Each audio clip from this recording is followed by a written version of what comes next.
Hey guys welcome back. आज के अनेक दिन पर सानडे स्पेशल रेसिपिते एलाम। तो आज के खूब करे इच्छा हलो जे इलिश माछ खाबो, माने इलिश माछटाके एकटु अन्यरकम भावे रान्ना करबो। ताई सरासरि बाजारे चले गिये इलिश माछगुलोके ठीक एइभाবে आमि काटिये निये एलाम।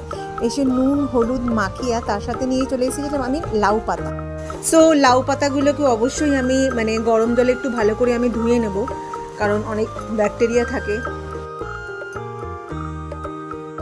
सो आमी मिक्सिते एकटू सादा सर्षे और एकटू लाल सर्षे काँचा लंका एकटू लवण दिए आलादा करे एटा पेस्ट करे निয়েছিলাম। और पेस्टटा निয়ে ना आमी एइभाবে छाकनिते छेके जास्ट ग्रेभि जूसटा आमी बार करे निয়েছিলাম।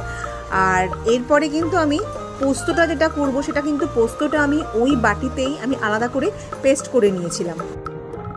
আর পেস্টিংটা আমি এই সরষে বাটার গ্রেভির সাথে ভালো করে স্ম্যাশ করে নিয়েছিলাম হলুদ দিয়ে।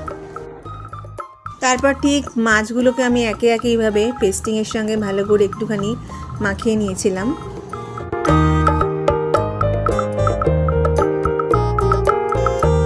তারপর আমি এক একটা মাছ নিয়ে এসে লাউ পাতার সঙ্গে আমি একটা করে কাঁচা লঙ্কা একটু কাঁচা সরষের তেল দিয়ে ভালো করে এগুলোকে ভাজ করে নিয়েছিলাম।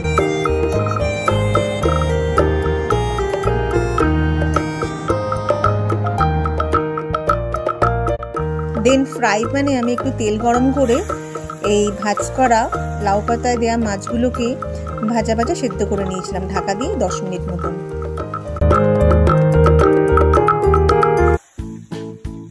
তারপর বাকি রাখা কাটা মাছগুলোকে আমি এইভাবে আলু বেগুন টমেটো কাঁচা লঙ্কা একটু ধনে গুঁড়ো জিরে গুঁড়ো দিয়ে একটু জল দিয়ে আমি মাছগুলোকে কিন্তু ভাজিনি, অন্যবার মাছগুলোকে ভাজলাম। এবার আমি কাঁচা মাছগুলোই কিন্তু আমি দিয়ে দিয়েছিলাম, কারণ এই যে ফ্লেভারটা বেরোয় ইলিশ মাছের সেটা কিন্তু এই ঝোলটাতে ভীষণভাবে পাওয়া যায়, খেতেও কিন্তু ভীষণ টেস্টি হয়।